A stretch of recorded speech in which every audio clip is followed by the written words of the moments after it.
to lead us, one of my favorite people from Canada, right? I like him more than I like Michael J. Fox or even Lorne Green. To lead us on this, we're going to discuss Canada's role in the global cannabis market. Let's hear it for Alex Revich, everybody. Alex Revich! You gonna stand? What's up, y'all? How's everyone doing out there? Yeah, very nice, very nice. Very excited to be here today. Is it crazy out there or what? Our 9th year, it's just unbelievable. I'm very excited to be doing this panel. It's been a long, long time. For those that know me, who've been coming to ICBC for a while, the first few years, I used to do a Canada panel every single year, moderating a Canada panel. And unfortunately, things didn't go as smoothly for Canada as some people would have wanted. A lot of people lost a lot of money. And we didn't do a Canada panel for many, many years now. So, but Canada's back. I got some awesome people here with me representing Canada. And we're going to really teach you a lot of the good lessons learned and the things not to do as well as to do. So to kick things off, why don't we introduce our panelists, starting with my friend Barry. Yeah, everyone get your mics ready. This is go time. Is it working? Yeah, it is. Hi, my name is Barry Laxer. I'm from Montreal, Canada, and I work for a company called Cielo Verde. We run 2 all indoor facilities in the Montreal area. We've been in business since 2020. We sell a lot of product in Canada, and the last several years we've started exporting to Germany, into the UK, and into Israel. And glad to be here. Hi, I'm Jay McMillan. I'm the CEO of Thunder Spirit Ventures. We are a 40,000 square foot greenhouse, 40,000 square meter, greenhouse located in the Niagara region of Southern Ontario. Our focus is in creating high quality flower that we supply both domestically as well as internationally. We have landed product in Germany, the UK, New Zealand, Australia, all the likely markets. We have rebooted this facility. It was part of, I guess, the green rush money that was invested heavily into Canada.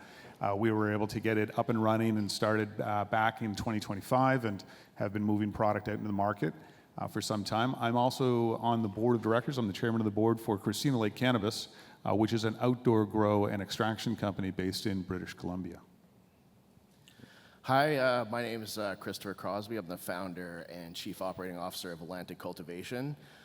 We are the largest privately held, vertically integrated cannabis company that's a cultivator and retailer. We sell across Canada and have key partnerships also into the UK and always investigating the opportunity on the international export. Hello, everybody. I'm John Slaughter, CEO and founder of High North. We are Canada's largest analytical laboratory, exporting to countries around the world. I think we're about 28 countries we've exported to now to date. All we do is cannabis, so very different from other laboratories you probably see from other countries where they do this and cannabis. All we do is cannabis. 95 employees, 16 hours a day, 7 days a week. All we do is test cannabis, so that's all I do. Hi, everybody. I'm Jason Moscovici. I'm a lawyer and biochemist, founder of Provisions Legal. It's a law firm that specializes in regulated industries. As it concerns my practice specifically, I'm in regulatory compliance and intellectual property, and I'll keep it simple that way. That's it. All right, awesome. Quick round of applause for our panelists. Awesome. So I want to start it off with just telling everyone a little bit of stats about the Canadian market that I think you'll find very interesting. The Canadian market in 2024 was valued at about $5.2 billion, and we reached over $12 billion by 2020. So we're going to reach $12 billion by 2026. Cumulative sales across Canada has reached $28 billion since we started, and it's created 100,000 jobs, and very important for any government people here, $5.4 billion in taxes. So remember why the government is doing this. They want to make taxes. It's not so much about helping the people as much as it should be. But in Canada, you know, we created things like protecting it from the black market, stopping the black marketing, protecting it from the children, and you know, we say that that's really important, and for some people it is, but for most people it's about the taxes. So going back to kind of our first mover advantage, Canada was the first to have a legal cannabis industry. We had this first mover advantage. In some ways, we kind of screwed it up, you know, for various reasons, but I'll let them kind of talk about that. What did Canada get right with the first mover advantage, and what did we get wrong? I know, John, we were talking backstage and we were talking about one thing that Canada really has right, and one advantage that we have is our low cost of electricity. Most people don't realize how much cheaper it is to do it versus a place like Germany, because people say, why aren't Germany growing cannabis? Well, they could, they just can't do it as cost effectively as Canada. John, why don't you start us off and kind of talk about that, and we'll talk about first mover advantage, is it still exist? Yeah, it's a good point. It's one of the things that I don't think people realize that Canada, other than it's big. You know, a lot of people from around the world are like, oh, it's a big country. So land, yes, we've got the land we can explore into. Just a comparative for those people who live here in Germany, you're probably paying anywhere between 30 to 40 cents a kilowatt hour for electricity. In Quebec, it is anywhere between 2 to 3 cents a kilowatt hour for electricity. So the comparison of your number one variable cost is 1/10, 1/20th. And in some cases, you can have periods where a month of time, you can have free power in Quebec. This is something that's across Canada. Power is something that we use as a commodity, and we actually sell it to the States. So we have an overage of power. Add on top of that, clean, healthy water. We do lab testing for water. I do the input testing to see, like, is your water clean? The amount of times that we come back with an issue from water, it is 99,999 that it's some type of holding tank or some type of tube or part of the process that's actually adding the contamination and not the water itself. Having those resources, plentiful, cheap, really does set up Canada on an infrastructure to be able to run on and have a place where even from the beginning, those inputs were just so much cheaper than everyone else in the world. And as we compare to any other country, the comparative just comes back to Canada. Cool. Any other thoughts on first mover advantage? Do we still got it, or are we losing it quickly? You know, I think that when you look at the first mover advantage, Canada's in a great position to be able to have built out infrastructure, to be able to leverage that low cost of energy, labor, et cetera. You know, but the reality is we operate in a world economy where there's competition from all over the place. So we've got to continue to be focused in on delivering quality. We've got to continue to challenge ourselves.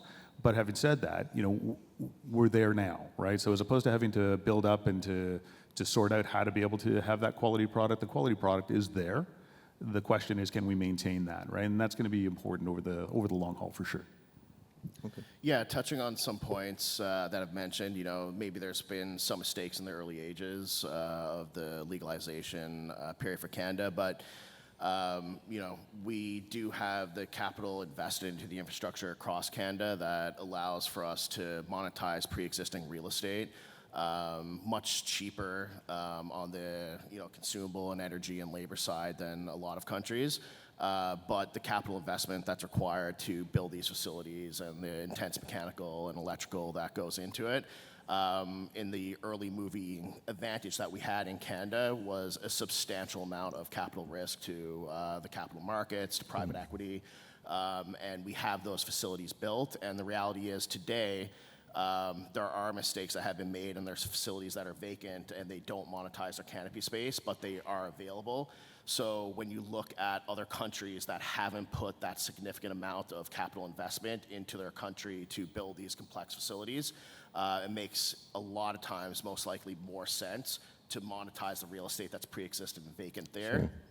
Yeah, and it's not that easy to raise tens of millions of dollars anymore to build these Rolls-Royce facilities. Jay, you have a thought? Just real quick on the first mover advantage, and I don't know if a lot of you realize it, and for those of you from Canada, let's just withhold our laughter a little bit, but it is also something that we went out the gate with 3 distinct models for 3 frameworks for 3 different ways to get to market in Canada: the pharmaceutical, therapeutic, and adult use recreational. And I think, again, to be able to get it done and have 3 distinct ways to get cannabis and make it available, I think it's worth mentioning as well in terms of like coming out the gate like that. Yeah, and you brought up an interesting thing, and I talk all the time in Berlin about this whenever I come, about how it was a fight to get here. I think people have this false impression of Canada that the government was like, hey, we should create this market, and hey, we should make business and make this billions of dollars in taxes. No, every single thing was a fight. Everything was no, no, no. We had to find a way to innovate and push, and that was the only way we were going to do it. And actually, that goes right into my next point around innovation. So innovation hasn't always met expectations, to be honest about it. And Canada truly led in product innovation at some point, but also, are we just focused on scaling production? And also, what categories like edibles and beverages and different wellness is driving global interest from Canada? So talk about innovation and what you see. Who wants to start us off? Well, I'm really involved. Barry, what do you see for innovation? Are you just scaling, or are you trying to innovate, or Well, both? we're scaling. We're not as involved in 2.0 products as we are in flower. I think innovation is coming from a surplus of production. Canada certainly built a lot of facilities, and there wasn't enough market for the flower. So 2.0 came out of a need to generate more product. And I think that's where innovation keeps coming from in Canada, is the need to create bigger and bigger markets. Back to sort of what the original question was that we created a lot of facilities in 2016 to 2019. And I think a lot of the innovation comes from the need to drive revenue and to be more creative in how we get there. You know, and I think what's, just to build on that, you know, going back to the 2015 to 2019 timeframe, you know, a lot of the licensed producers in those days didn't realize the size that the market would become. And I don't think there was an understanding of what the governmental plan was from a point of view of regulated cannabis and what that meant as far as licensing. So licensing started off, you know, we were, at the time I was with Hexo, we were, this is 2015, we were license number 13, right? And we sat around the table with the other 13 members and we were, so, you know, how many were going to be? And everyone thought maybe we'll get to 30 tops. And then we were 30 within a couple of months and it was like, so how many? And it's like, oh, 100, no more than 100. Well, we're over 1,000 cultivator licenses in Canada now. Yeah. So when you look at that, there's been a huge amount of capacity that's been created by the government, more capacity than what exists as far as demand in Canada. That's why Canada exports, right? It's straightforward. So first country out from a point of view of G7, first to be able to sort of get to that large stage growth, you know, from a point of view of the size, the scale of the facilities, but then also more supply than demand. And to your point, Chris, you know, there's a number of these places that are out there today that maybe they're not being run 100%, maybe they're not being run at full capacity, and there's opportunity to do more, right? Yes. So that, you know, when you look at what we've done at TSV, we acquired a facility that had already gone through 2 different owners as a cannabis site before, never actually fully commissioned. So the site never had the full place turned on. You know, we've turned it on in the first year, and we're creating great capacity out of it, and we've originally supplied primarily domestically, but now we're moving and expanding into the international markets because it's the right place to go for us, you know? Yeah, and sorry, Barry, you want to say something? I think that really what it is that Canada built a lot of facilities for the last 7 or 8 years without ever really considering what the size of the market was. Canada can probably supply all of the world 3 times over with the existing facilities that are there today without even considering some of the huge ones that have closed down since. Totally. So then when you bring that back to innovation, you know, back to your original question, you know, innovation has been, you know, a requirement, right, to be able to bring in that next generation of customer, because it's not all about flower, right? It's going to be what's that X product. So again, you know, we did some of the first beverages back in the day when we partnered with Molson Coors to be able to establish Trust Beverages and brought them to market. But you know, you right away you were looking at, you know, let's do sublinguals, let's do some inhalable, let's do something else from a point of view of, you know, a dissolvable. Let's look at, you know, what could be a gummy, what could be an edible product, you know, right. And you're always looking towards that. So I think that the innovation that exists is something that we can help other countries with, right? Yeah, that can easily parlay into the next products. I agree, and Chris, we were talking backstage. You brought up a very interesting point that I wanted everyone to hear, that having lots of SKUs, like some people have hundreds of products, but hundreds of products might not actually equal profitability. Chris did something really smart where he realized by cutting down the amount of products he makes, he was able to increase his profitability, which seems counterintuitive, but it actually makes quite good sense. So maybe if you can just touch on that. Yeah, I'd like to touch on that, but just quickly on the innovation front for Canada, because I do really think that in the confines of being the first recreational country to get to market, we do push innovation quite a bit, and I think that comes through, you know, a favorite term of mine, creative compliance. and you need to interpret the rules and make sure that everybody is within those boundaries, and you can push them to certain degrees. And Canada has led the way in a lot of new changes that are exciting. We had clear packaging. We were one of the first companies in market with multiple brands of clear packaging. Yeah, that's something special, by the way. We weren't allowed to have clear packaging up Yeah. until recently, so that might sound crazy to people, but that is a Yeah. new thing. And then even now with the take on the legislation in regards to edibles and multi-packed edibles and the total milligrams, people are now extrapolating that to the concentrate category. So people are now launching 3-4 grams of shatter, wax, and all these things that stay within the compliance boundaries. And it's really the interpretation of the legislation that incrementally changes. And I think Canada does push forward those changes. In regards to Yeah, just the other quick about question the SKU reduction, yeah. Yeah. So in regards to profitability, top line, bottom line, there's being in Canada, getting market share and really putting yourself out there and getting to all the provinces. There is a big struggle in Canada for companies to understand their cost of goods. And then sometimes you refine yourself, you become more mature, and you understand what it is that promotes your bottom line.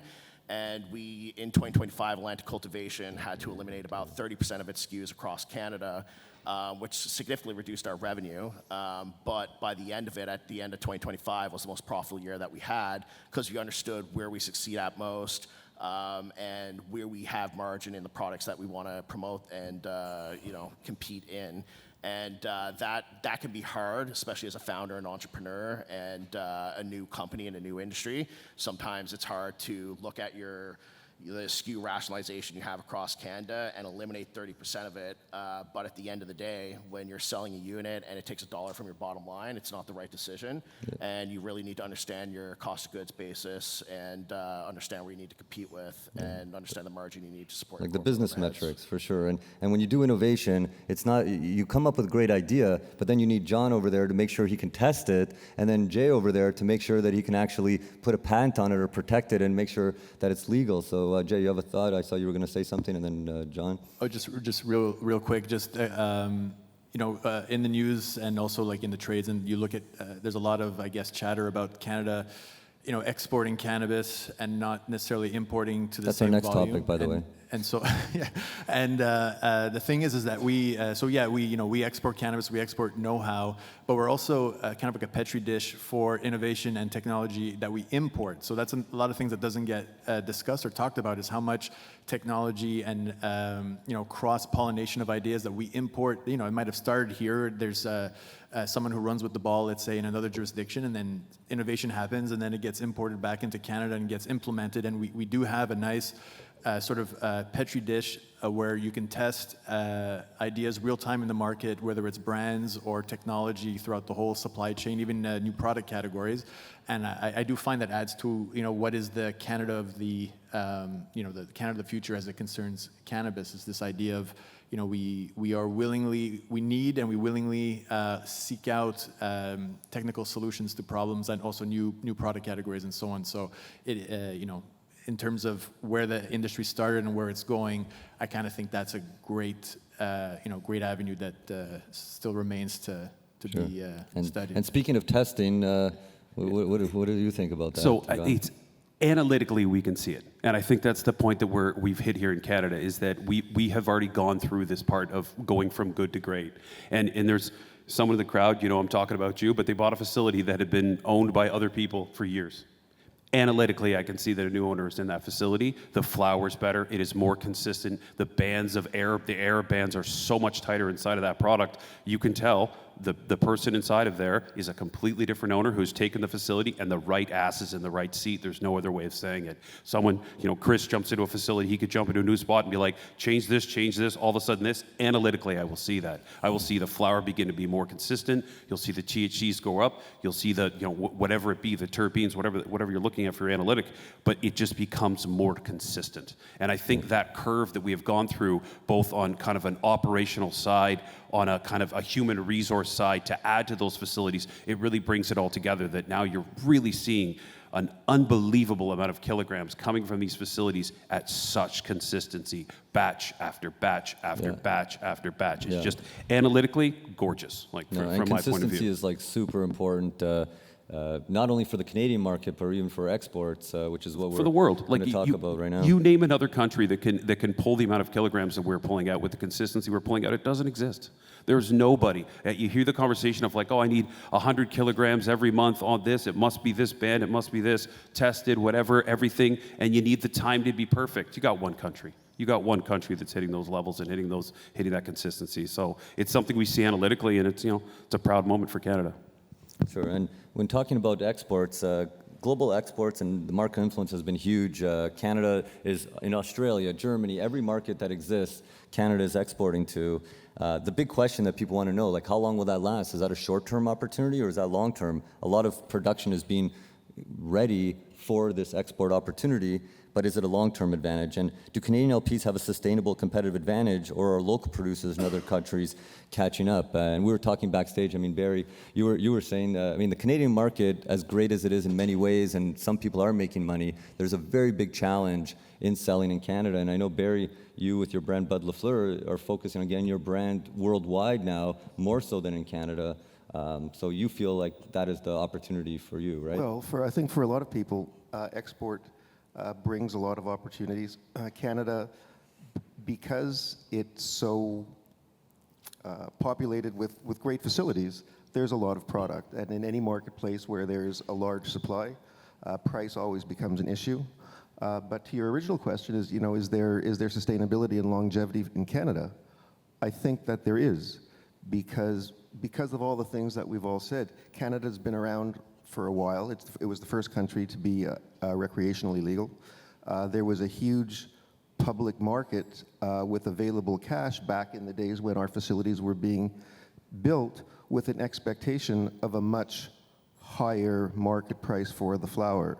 I think as far as other countries go and their ability to compete, it'll be difficult, because when we raised money, we raised it with the anticipation of a much more valuable market.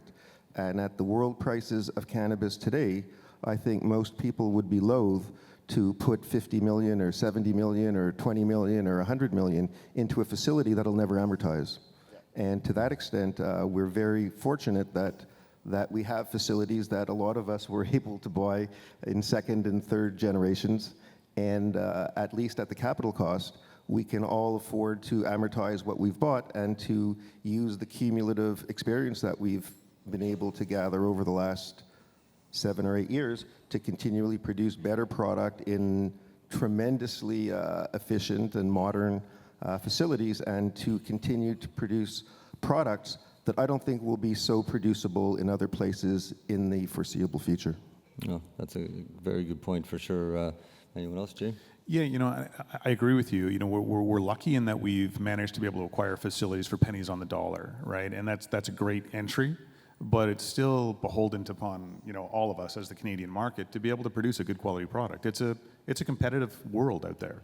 So is there a future? I think there's a future, yes, but it's a competitive future for sure. And it's going to be really up to the organizations to be fundamentally sound. We're running a business, right? So you've got to make money. You've got to do it ethically. You've got to do it with the right intent. You've got to create the right products that the consumers are going to demand. And you've got to be good at the part of the market that you deal in, right? Whether that's an innovative beverage or it's flower. Either way, you've got to be really good at that part of it. Yeah, for sure. Yeah, I mean, the reality is Canada is federally legalized for recreational cannabis cultivation and usage, and we push the boundary there, and every other country that would even venture to take the risk on the capital investment to create that industry is 5 to 10 years behind us at that point. So that keeps us in the forefront because we have spent and we have built and we have done it and we have the CPG experience. So that will always keep us competitive. Is there countries that will have a lower labor basis and, like Thailand and things like that, where there'll be an opportunity, but the reality is there's about 38 facilities there that cultivate about 14,000 kilos a year. Yeah. And we're going to talk about that next, by the way. Yeah, it's not enough, and there's the demand in Europe's much higher than that, and I don't see the capital investment going into those countries. So you're saying that our site exceeds all of Thailand? Yeah. Jay, you can grow enough weed for the whole world out of your one facility. It's true. Muscovici, and then we're going to jump into the next one. Just real quickly, also in terms of like the longevity and the presence of Canada, some of it could also be more from a soft perspective. A lot of us are interested in harmonization in terms of where things are going, how practices, standardization of practices, and so on. And I see Canada maybe playing a large role in helping establish those standards, those practices, and harmonizing how the industry collectively and internationally does business together, and also how they regulate together. So Canada's traditionally been very active internationally in other industries too when it concerns harmonization and so on. So I expect it would be the same thing for this as well. Yeah, You got to think, like, even if you go to a CBG model, pick what it is. They like to do test countries. If you're going to test a product out, whatever it is, you're going to do a mint, you're going to do a whatever the hell it is going to be. You start in Canada. Yeah, you're not gonna you go to the see how US, the market, yeah. you see how it reacts. You make your tweaks. If you're even going to launch something in another country, you launch it in Canada first. See how it does. Go through the rings. Be like, oh hey, wow, we learned something here. Great. Now we've adapted and we brought it in the other country. That is a ground for a proving ground. That's not going away. It's just not.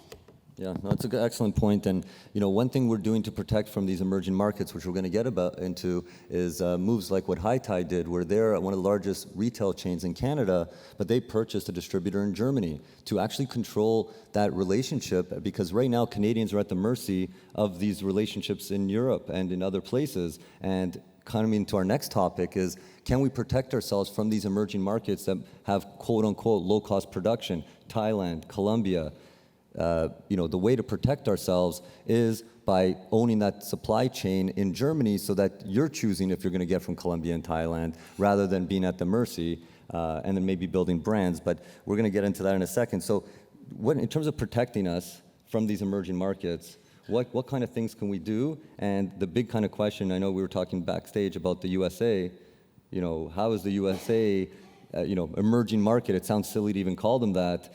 But how does that play into it? Barry, you want to kick us off with some thoughts? Yeah, well, the question of how are we going to protect ourselves moving forward and protect ourselves against other emerging markets, I think you've already answered really, is that right now most of us Canadians, or us producers, are white label producers. We mostly are selling to distributors in other countries that take our product, rebrand them, and distribute them mostly to the pharmacies, because it's all medical.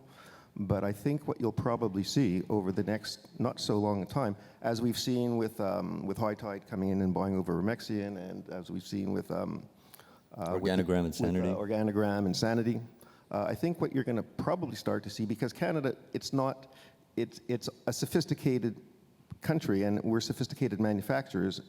We have the ability, and all of us, at least those of us that are producers here, we're all marketers in our own country. We all run our own brands. We all manage our own products. And we have the ability to do that in other countries as well. We haven't done it yet, but I think what you'll probably start to see is a lot more Canadian producers starting to move their brands into the countries that they're white labeling into now, and try and have more control over the markets. Yep. And to that extent, I think there'll be some security against maybe some lower labor cost producers coming in, and possibly also against the US, because it'll probably, in all reality, be 3 to 6 years before the United States comes in. And to the extent that we can control some of the distribution in the countries, will give us a lot of protection and safeguard and a longer future in some of the places that we're working. By the time the US comes in, maybe Canadians are going to own all the distribution in Germany and elsewhere. Who knows? Jay? But so I also deal in the U.S. marketplace. right, yes. So I've worked with an organization called Urban Extracts, based out of New York, focused in on doing cultivation, processing, extraction, distribution, and contract manufacturing for the state. And there, when you look at the U.S. is really individual. Each state is its own market. It's its own country, right? What the U.S. has done incredibly well is branding. What they've done very well is creating products that consumers are excited about. So I think, when you look at the path for the European marketplace, brands that are in the U.S. can actually leverage through Canada. And you've seen some of the MSOs actually do that, right, with acquisitions in Canada, and then continuing to expand out into the European marketplace. It's a way to be able to bring those brands to Europe, and I think we're going to see more of that happening over time. Having said that, I think Canada actually has a role to play in that. So I think there's opportunities, and I agree with Barry. It's going to be some time before the U.S. gets through Schedule 3 and then from Schedule 3 into some Right. form of legalization, I et cetera. agree. But in the meantime, the markets are going to continue to evolve. So those brands that are in the U.S. or in whatever state it may be, California, New York, whatever, they're going to want to go beyond. So, and I know there's a number of them here, right? There's companies that are here looking to be able to expand their product offering. So we've got to continue to play there too. Yeah, and getting brands out there is important. I know you have your cool brand, Third Coast Genetics, and some others. That's a key plan for you as well. Yeah, I mean, certainly being vertically integrated and having a retail chain, we've created quite a few brands. Just in the province of Newfoundland alone, we have over 400 SKUs that we manufacture in-house to take over 85% of our retail menu. We have done brand collaborations, and I'm a huge fan of brands that come to the market that put energy into the lifestyle and include people into it. Canada was slow to uptick on some of that because it really is a lot of commodity pricing, and people smoke maybe an ounce a week, and in times get tough, they buy down, but they're always going to smoke that ounce a week. So can the brand, with their royalty fee and the additional cost per gram that means for the MSRP to the consumer, can you justify that? And it certainly can be done, and America has proved that. And we are seeing more success stories with that happening in Canada, in Germany and other European countries. You're seeing that as well. Like, people are starting to resonate to American brands there. And again, to go back to what Canadians market or place in this market and that type of ecosystem and dynamic, I find that there are American brands that have relationships with distributors here in Europe, but then the distributors deal with Canadian producers to supply their flower. And I think if Canada wants to step forward and have more control and more market share within the international marketplace itself, that they should probably be interacting more with American brands and let them come to us with their specifications of the flower we grow, and us handle the relationships with the European distributors. Yeah. I think that would be an opportunity for Canada as a whole. Right, and really, are we just here destined to be farmers? Are we just going to be sending our bulk maple syrup or whatever input around the world, or is there something more? And that's a kind of a topic that we were talking about backstage too. Besides exporting flour, we believe there's other things that Canadians can export. Maybe it's things like IP, as an IP lawyer, or testing lab technologies, or different types of things like that. But Jay, what do you think? Beyond flour, what else can we export to the world to give them some abilities to do this so we don't make the same mistakes we did? So I find it relates also to what we got wrong and the sleeping giant that is the U.S. and the branding. So all of these questions I can answer in like 2 seconds. So I think the future of the as it concerns what the role that Canada can play and what we can export and so on, has to also do in terms of bringing clarity to what we're doing with CBD. Okay, and I find that the way CBD is sort of floating around, and I see this in other jurisdictions too. Right now CBD for us is tied up to the recreational space, the adult use space, and is not being handled properly. Okay, and I find that if Canada were to sort of make it a priority, categorize CBD properly, as a wellness product, and create a separate pathway, and it might be controversial too, because CBD sells and so on. But if we handle that properly and we do it and lead it, then it may help other countries to sort of follow and put it in the. Right now we're talking about a lack of evidence and lack of proof. So there's a lot of brands I find that are waiting, that they're mucking about in the adult use space in categories that they have no business being. Once we start sort of creating some air, and I think Canada has a role to play, we've, at least on paper, we've created a category of product called the Cannabis Health Product, CHP. We haven't seen much momentum there. That's a whole separate presentation for another time. But I feel that if Canada can lead with regards to the proper status of CBD, I do feel that we'll have a snowball effect in other jurisdictions too, and that will also bring the brands, and everyone will know what lane they should be in. Yeah, for sure. If I was an American company and I was setting up a facility, I would want to look at Canada and say, hey, wait a minute, why wouldn't I bring in the person who's proven it in their facility, gone to another facility, taken it from where it is, up from to be a hero? Why wouldn't I bring that person down to run my facility down here in the U.S.? Like, I think the human capital side of us is in Canada is something that be just around the world. I'm not going to be surprised to see head of operations or CEOs or whatever being across American corporations that are Canadians. That is as an expectation coming forward. Yeah, I mean, that's a great point. Like, my cannabis journey started in 2008 in California, and I had a Prop 215 medical grow with one of the first Weed Maps delivery services. But the reality was, it was 22 years ago or whatever, but I was growing 100 plants in a condo. And I never really, then I raised all this money and created this thing and founded this $40 million facility. And I had to walk into that facility and convince myself that I knew how to operate that. And some people didn't pull it off and they didn't build the facility right. But you get through that and you take your licks and you keep moving forward. And the people that are still doing it, I think that is hard to replicate when you're so many years behind. Yeah, definitely very hard to That replicate. institutional knowledge, you can't replace it. You can't replace it without going through the intake, taking your licks. You can't. There's no. Yeah, Last 10 quick years thoughts? of experience doing whatever is huge. You got a decade. Yeah. All right, and before we open it up to questions, there was one other thing I wanted to bring up, and we are going to open it up to questions, so if you have any questions, please give it some thought. And actually, I also realized before I move on, I didn't get a chance to introduce myself. I just kind of assumed everyone knew me. Alex Revich. I work at we do a company called Lush Brands. We're an edibles contract manufacturer. You reminded me when you brought up health products. We also make natural health products besides just cannabis, because life is not busy enough. And we make actually some edibles for Bud LaFleur and for Atlantic, so that's pretty cool. So just wanted to shout that out. And of course, ICBC, which definitely keeps me busy, as everyone can see how busy it is here today. So really awesome for everyone to be here. And we're going to ask a question, but just really quick, because we talked about a lot of negativity. I want to leave on a positive note. What are you hopeful for the future? What gets you excited for the next 1 to 3 years as a Canadian cannabis business? Who wants to start us off with some positivity, and then we're going to open it up to a question or two. It's the expanding markets, quite honestly. There's everywhere, every day you wake up, there's something new happening in the world, and there's new opportunities for all of us in cannabis, right? Whether that's a new product format or a new country. I agree. Oh, sorry. No, for me, certainly expanding markets are great and the opportunities that come with it. But for me, cannabis is a community-based thing, and nothing makes me more proud than to walk into my facility and my retail network and see 200 people that we've employed, that we've given great benefits and opportunities to. And every day, every hour, I work hard to make sure that we can grow that team as big as we can, and we grow our community. And if that's a launching pad to get into international markets, I'm happy to spread that positivity as well, but it all starts at home. Yeah, and you should be proud, and you should also be proud that your little daughter up there is watching you speak, a couple months old. So shout out to Katie for holding it down over there. Yeah, one day I hope my kids can come see me speak. I still got some time for that.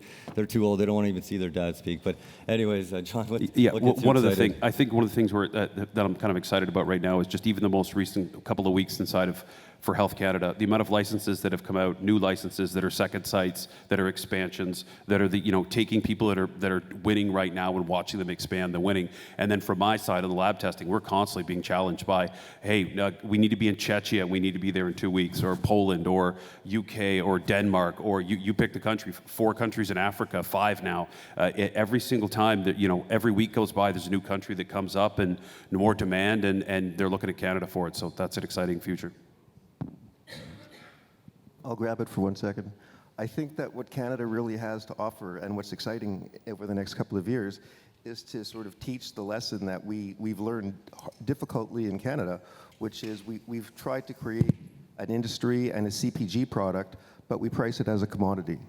And it's the biggest part of what's made cannabis not be so successful in Canada, because you can't both have something where you perceive value and where you market it as value, but price it as if it's cotton or something that trades for pennies. You have to learn to appreciate that it's a product that people want, and it costs money to produce and it costs money to market. Especially for something good. You good. can't take all of that effort and turn it into something that you trade away for as little as possible, and where everyone says it's a race to zero. It's not a race to zero. It's a race to create value and to appreciate the value in it.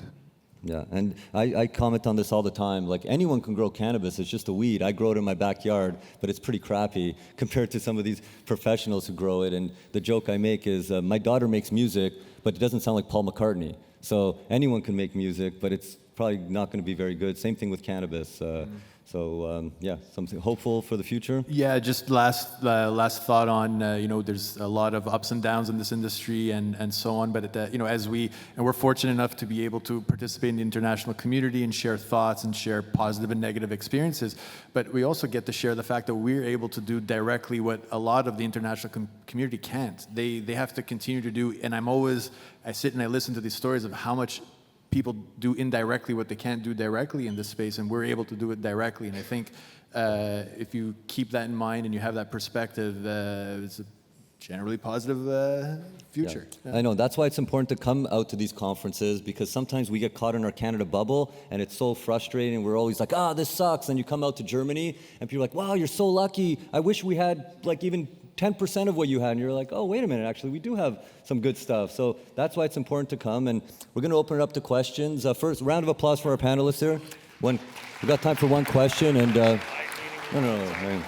we have time for one question here. On big shout out to High North for the High North stage. That's John right here from High North. This is a sponsor of the stage. You're welcome. Otherwise, we'd all be sitting on folding chairs. So thank you.